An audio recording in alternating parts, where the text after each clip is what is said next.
Hey, what is going on? This is the Leafs Convo for Oak Ridge Ford in London, Ontario. OakRidgeFord.com is where you're going to get your next vehicle. I'm your guy for Leafs content. Let me be your guy for your next F-150 at Norman Oak Ridge Ford. It would be my pleasure. It is Sunday, May 11th, 2025. Happy Mother's Day.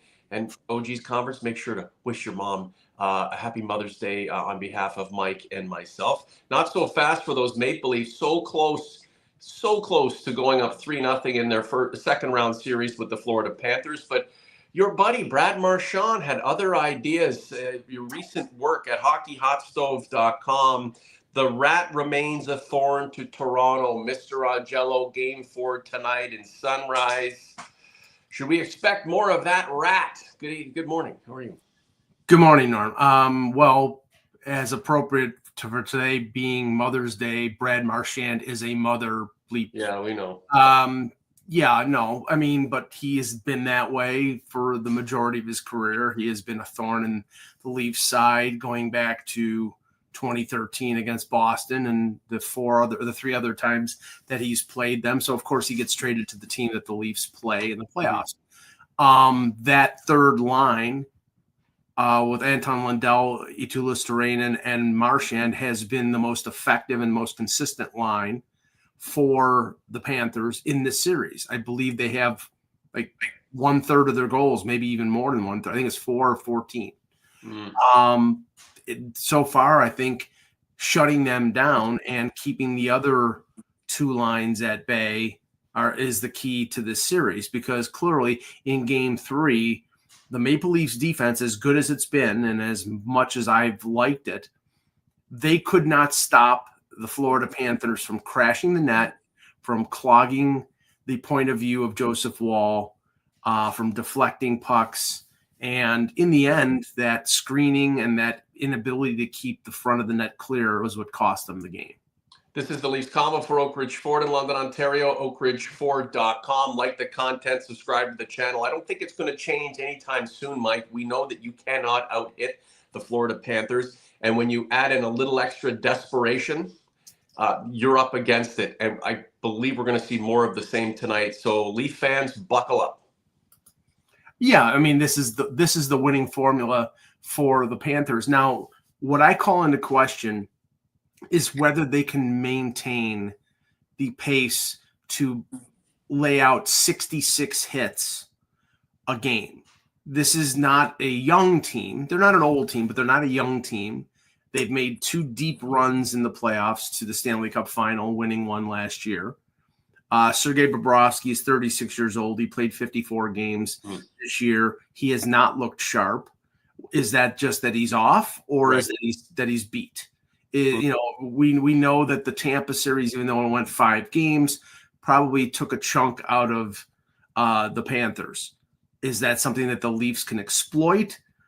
I think the theme of the game tonight, Norm, is what level of composure does the Maple Leafs have? Can they adjust from what happened in game 3 and turn it around and win in Florida and have Florida face elimination on Wednesday? This is going to be an advantage for Florida because there's going to be a 2-day break. It's not going to be Tuesday. It's going to be Wednesday. So they get an extra day of rest. And for a team that's, licking their wounds and maybe a little tired, that's going to be a benefit. But for Toronto, it's going to be, can they not panic? Can they do what they did in game 6 against Ottawa? Can they put it together? Can they block out all the noise? And can they play winning hockey on the road? We'll see. OG's Converts, what say you? Thanks for being here with us on Mother's Day. Were you surprised that the Panthers didn't come out more assertive and with more force, more power, more purpose, and take a hold of game 3? Are you surprised that it went to overtime and the Panthers barely won? Well, I'm a little surprised. I mean, you have to consider this. The Leafs were playing at house money, up 2-0 going into game 3. And I'm sure Craig Berube, his plan was go at them. You know, not empty out the tank, but go at them. They're going to be on their heels. They're down 2-0. They have to win this game. You can play fast and loose. And, you know, the Leafs get the first 2 goals, and I think it was the first 7 minutes.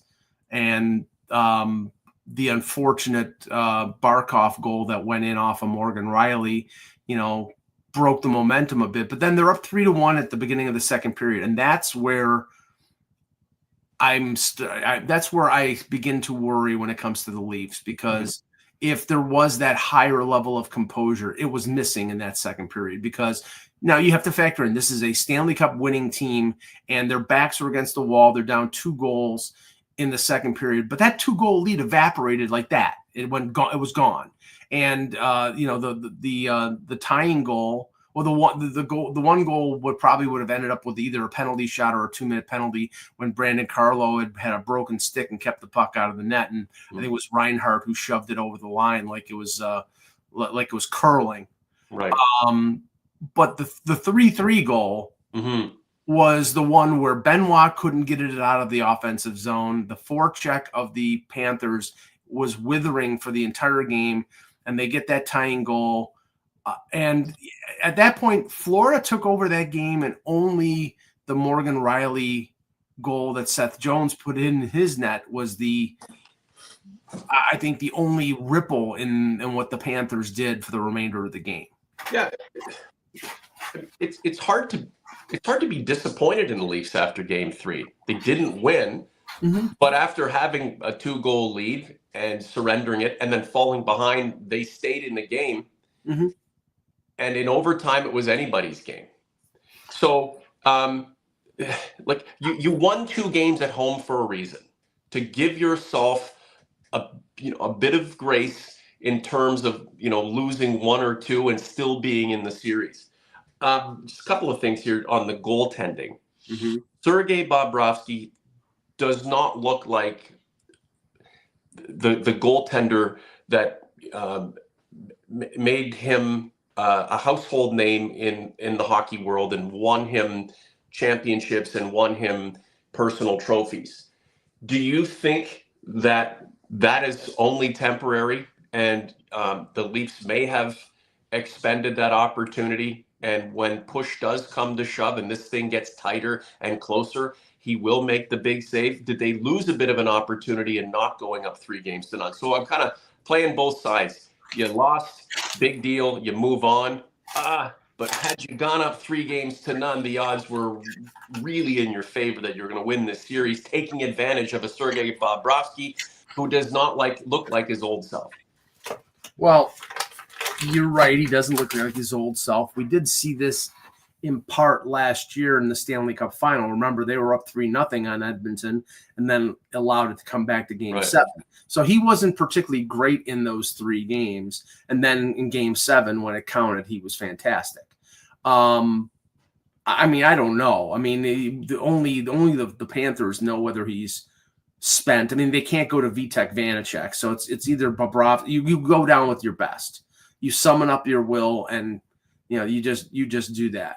The way that Leafs scored so early in this series so far in these games takes the momentum away from a team that's trying to generate momentum. If they don't score early tonight and this thing's 0-0 into the second, you got to believe Sergei Bobrovsky is going to be able to summon some of that magic that he's shown that he's capable of producing and that helps his team win.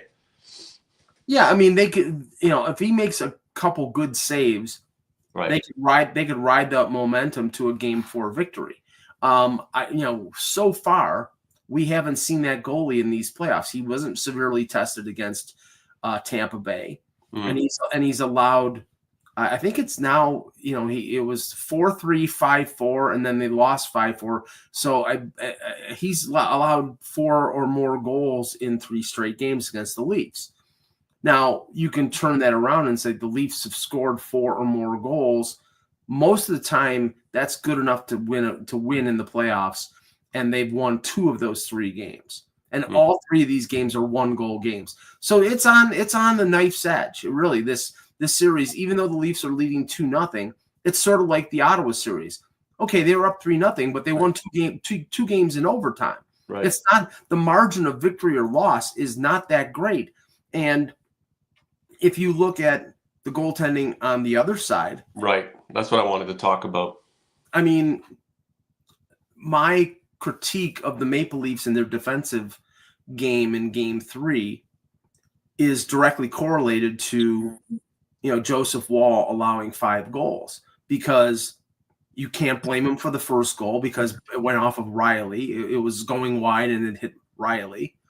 The second goal was a scrum in front of the net where nobody knew where the puck was, and Reinhart stuck his stick through and jammed it over the line. And there was almost no video of it, but then they saw it go right over the line and it counted. The third goal was the Benoit giveaway, and it was a 2-on-1 down low, and he sprawled out trying to make the save, and it gets buried. Right. The goal that I think people will blame, and even Berube said that he didn't like the fourth goal, which was the Gadjevic goal. But in my mind, that puck, Gadjevic drives the net. The defenseman can't handle him. He's screening the goalie. Woll can't see it. It goes off. Nosek shoots the puck. It goes off Gadjevic and goes by him. And then the game winner goes off of Riley again. So it's like, if you're beating him clean, he's at fault. If in front of the net and it's all this stuff, and maybe my expectation of a team's defense in the playoffs is too much, because you have to say, well, goalies have to make positional saves, and they have to stop pucks that maybe they don't see. But you have to at least have an inkling of where the puck is, and that's why I think Woll is not to blame for Game 3. But they're going to need him to step up a little more and make a big save. And he made some big saves in Game 3, but I think he needs to make more of them. Every time he handles the puck, I'm on pins and needles, and I'm not alone. Yeah. How do you think he finds his confidence? Do you think it's there, and it'll come out if the Leafs could win tonight and head back home with an opportunity to clinch?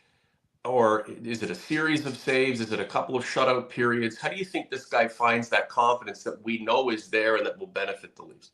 I mean, that's the one area where Stolarz is significantly better than Woll is handling the puck. Right. And Florida knows this. They're shooting it into the offensive zone. They're shooting it high, so it goes around, and he has difficulty handling it. Right. There's been a couple instances where I'm like, stay in the net and just let your defense handle it. But then you open up your defense to getting slammed by guys like Carter Verhaeghe, who it's the necessary evil, Mike. He's got to get out there and handle the puck. I mean, he can't expect his teammates to do that, or like you said, you put them in vulnerable positions. But in the chat, it says, Mike, you have to admit Stolarz is better than Woll. No, I'm not admitting that, because I don't believe it's true. What is that? So, okay, but real quick, we've been debating that all season long. What relevance does that have to anything that we are talking about tonight as it pertains to the game to come in the next 8 hours? Absolutely. Right? I mean, absolutely none, because if you look at it, Stolarz or Woll has more playoff experience than Stolarz. Stolarz can't play. And this was the again, folks, and I'm not doing this to pat myself on the back, but I'm just saying this. This year, the most critical thing for this team was to find out whether Joseph Woll was a number 1 goalie or not. And that's why I said he should get the majority of the play. Now, he started off the year injured, and Stolarz played very well. And Berube was comfortable with, and then Stolarz gets hurt, and then they have to go to Woll. And that's when Woll played some of his best hockey. Now you've got a question, Norm, right now in Game 4 of the second round, whether Joseph Woll is the number 1 goalie. Well, Jesus Christ, that's what they needed to find out. You needed to find that out before the trade deadline. Maybe you would have needed to go out and trade for a goaltender. That probably would have been tough. But, it would be nice to find out whether you have a number 1 goalie or not, because we know Anthony Stolarz isn't, because he can't stay healthy. Right. So Zach says Stolarz won a series, Woll hasn't. Well, they've only played a series and a half. So, yeah. I think if Craig Berube had planted Anthony Stolarz on the bench because he saw something he didn't like, and Woll was in net, this discussion would have more relevance. Anthony Stolarz is in what? Concussion protocol or whatever the hell he's doing right now. He can't play. And if he's healthy and the game for sure game ready, I'm sure Craig Berube will pop him back in there unless Woll goes on a run. But the way it's looking right now, Zach, and here's the potential answer for you. The way it's looking right now, Joseph Woll's going to have to ride this series out. And if Anthony Stolarz is to get back into the series, it'll be in a conference final. This is the Leafs Convo for Oak Ridge Ford in London, Ontario, oakridgeford.com. Low rates right now, tariff pricing hovering over our heads. Stuff coming in is going up by a few $1,000s in some cases. However, the low interest rates, great residuals, lease opportunities through me are amazing. I'm your guy for Leafs content. Make me your guy for your next vehicle. Look, the Leafs are up 2-1 in the series, Mike. They won both at home, like we wanted them to. They eked out a loss in game 3. So really, it's anybody's game tonight. How do you think this team has to come out? Does it come out with that same go-get-'em attitude that it's had in the last few games? Or do you pull back a little bit? What do you think Craig Berube is reminding his players tonight in game 4, before game 4? Well, I don't think they should overextend themselves and leave themselves vulnerable to counterattack. Right. Now, if they're successful like they were in game 3, then go at it. But I'm just saying, don't take chances just to get the lead, because we know that, getting a 1-goal lead against the Florida Panthers doesn't mean anything because they can come back. They're a battle-tested team. Right. Now, Chris Johnston just reported that Austin Matthews didn't take the morning skate, but the Leafs say that he will play tonight. This goes to the heart of one of the biggest concerns of this series, and that's Austin Matthews and his inability to score goals, because Austin Matthews is not Austin Matthews. It's clear. Anybody, it's like, well, I don't think he is capable of turning it on in the playoffs and playing any better than he's playing right now. He's clearly playing debilitated. There's something wrong. He's not getting shots on net. He's shooting high all the time. So, something's wrong. Now, I admire him for gutting it out, and we don't know what exactly it is, and we won't find out until the end of the season, until after they either win the cup or eliminate it. But you have to say this is a factor, because he is not, he had a couple assists in the game. Right. They need him to score goals. And if he doesn't score goals, it's going to severely affect their chances of winning. And I don't think he's a China doll. We don't know what it is. And the fact that he's playing, Mike, he's playing, and the Leafs aren't better without him. It's not like there's anyone there seething to supplant Austin Matthews. It's not like Nick Robertson is going to come in and light the lamp while you let one of the greatest scorers of this generation just watch from the press box with ailments that shouldn't keep him out, but we're just deciding that because he's not scoring goals. He's got 10 points, by the way. Yeah. He shouldn't be a part of the series. The thing, Mike, is, and I think you're alluding to this in the way you're describing what you're seeing, is we're not getting the sense. I certainly am not getting the sense that he's one shot away from blowing up and going wild. No. I just don't see it there. No, he is what he is. Right now he's winning faceoffs. He's playing really good defense. He's being a playmaker. Remember, he's not a typical number 1 playmaking center, a distributor. That's Mitch Marner's job. He's the distributor. Right. But Matthews is the trigger man. Right. And because Matthews has not been effective as a trigger man probably for the second half of the season, that's fallen more on Matthew Nyes. And Matthew Nyes has done a great job. He's got 5 goals in the playoffs. But that's the beauty. That's the beauty of having an array of offensive talent. And the Leafs have a considerable array of offensive talent. Mr. P. Meal Bacon, I'm not part of this insanity calling AM34 Casper. Guys, we got a point per game for Hagee and Reigns, and Tkachuk aren't lighting it up either. The thing about that is, Marchand saves his goals for the Leaf series, of course. Mm-hmm. And some of these guys are there, they're present, they're contributing, but they are not lighting the lamp either. The longer this goes, the better chance these guys are going to unearth themselves and become offensive forces that could certainly work against the Maple Leafs. And on the flip side, it's a guy like Austin Matthews who maybe scores a series clincher. Pins and needles, pins and needles, man. When players aren't playing to their level, and we don't think they're injured, and it's just not their time. The longer things go, their time is likely to come. A few more points, Mike, and we'll get out of here. Yeah, and I'll dispute Michael Kirkpatrick's statement in the chat. He says Austin has shut down Barkov.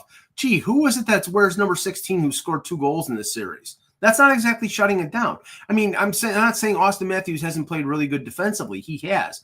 But if you look at what's going on now, Matthews has been so ineffective in terms of scoring that Paul Maurice is confident enough to put the third line with Lundell, who's a pretty good defensive player himself, against Matthews in Florida and freeing up Barkov to play against either Tavares or Max Domi. That's a favorable matchup for Florida. Right.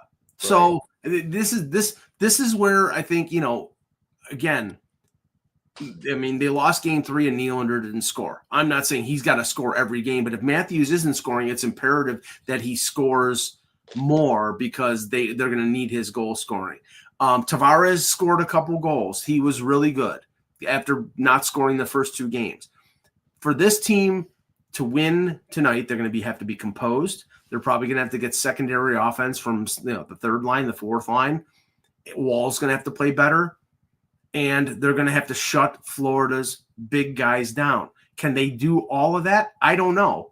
But if they don't, it's going to be 2-2 going back to Toronto on Wednesday. Especially with the extra day's rest for Florida, winning tonight is a big damn deal. And, we still haven't seen this Maple Leafs team fight off adversity to stay in and win a series, right? So it's uncharted waters for this generation of Leaf superstar and the fan base that's following it. What else do you want to add before we go, Mike?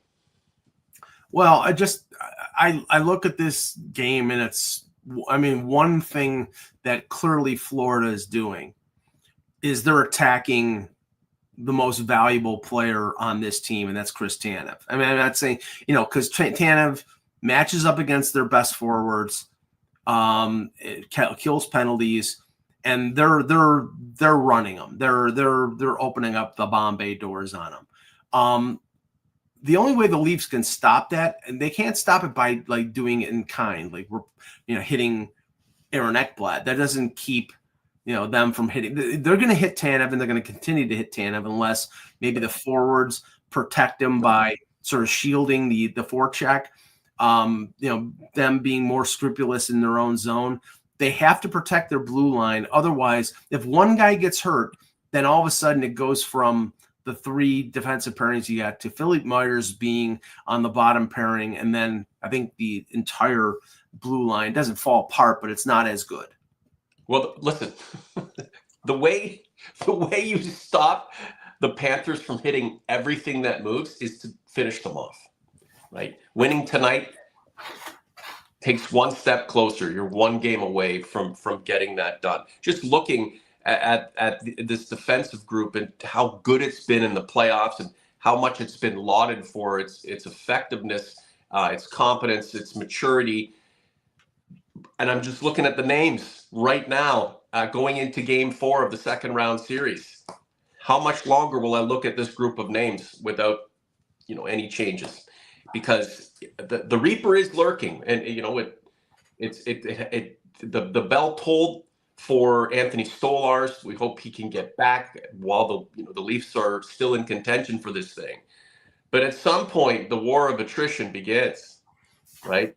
And and that's another thing too, is with this group in and of itself, it's a big challenge to succeed. What starts happening when guys start going down? You know what I'm saying? Yeah, I mean, Florida basically subbed out their entire fourth line for Game 3 because they have the last change, so they could manage the minutes. Somebody in the chat was saying they should take out Yarncroke. That fourth line has played well. You're not getting any offense out of it, but you're not. I don't think you're getting any major errors. I mean, okay, if you take out Calle Jarnkrok, if you take out Bobby McMahon, who hasn't played great for most of the playoffs, who are you putting in? You're putting in Nick Robertson. Now, Nick Robertson has the plus of being a good offensive talent. Sure. But then if you're putting him, you're not putting him in the top six.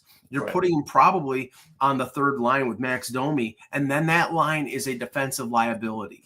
So I don't think, unless there's an injury, I think this is the group of 12 they're staying with, and for better or for worse, we'll see what happens. Do you think the Leafs are a moderate injury, another moderate injury away from not being able to get this done?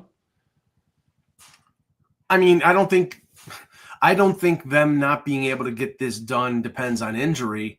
I think even with 12 healthy defensemen and 12 healthy forwards and 6 healthy defensemen, they could lose this series. Right. It's going to depend on their composure. It's going to depend on their core group showing up. It's going to depend on Joseph Woll making the big stop. All these things are interconnected. If they do it, they can win. If they don't, they're going to lose.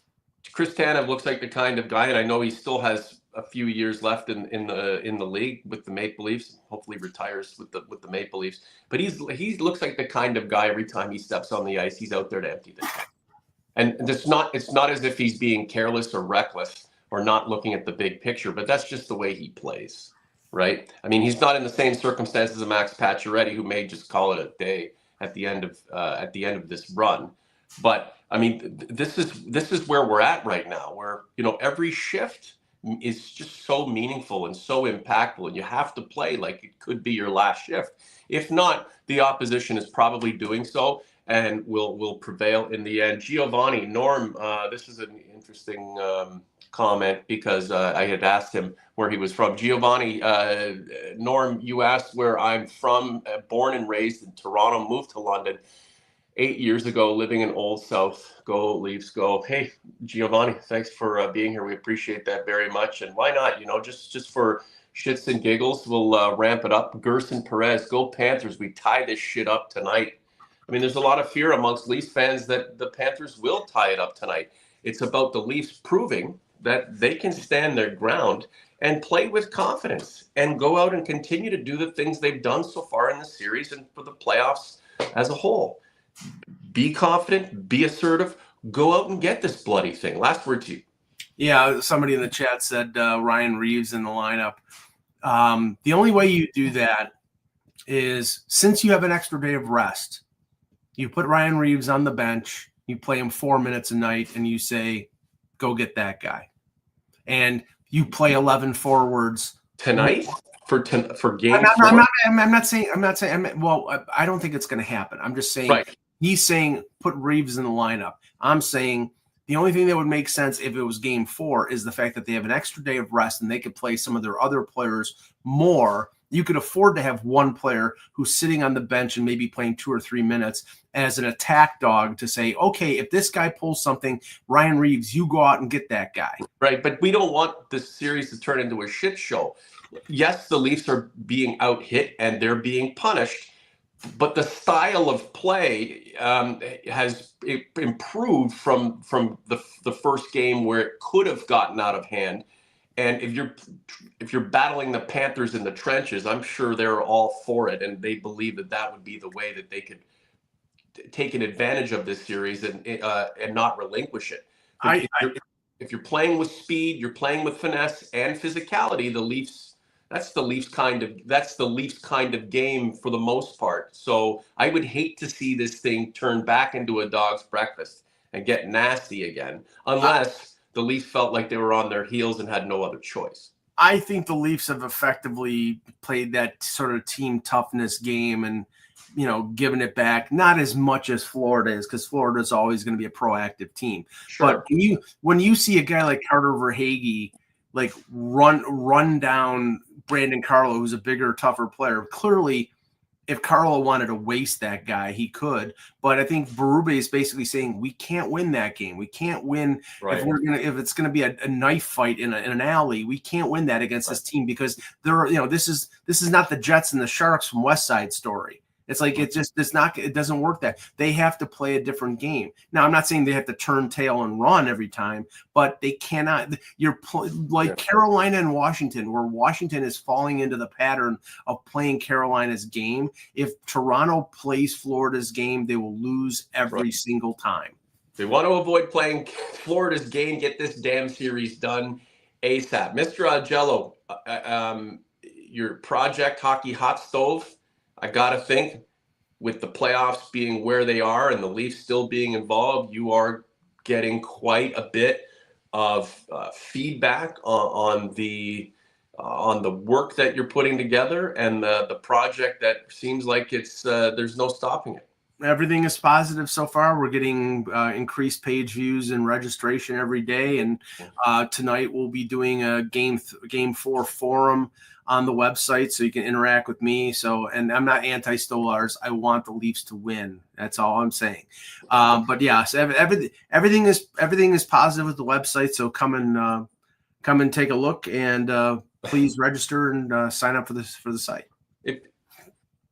If you're pro Stolars and anti-Woll, it means nothing because Stolars can't play. So you need to support the guy that you're traditionally against, because of course it's yin or yang with this fan base. It's one or the other.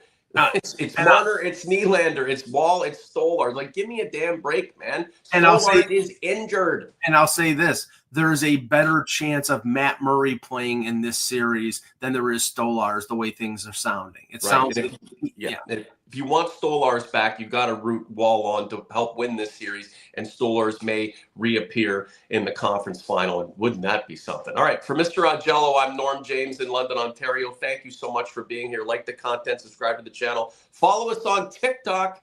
Wish your moms a happy Mother's Day for us, and get ready for Game 4 tonight. It's going to be a lot of fun. Have a great day, guys. The Leafs Convo for Oak Ridge Ford is out.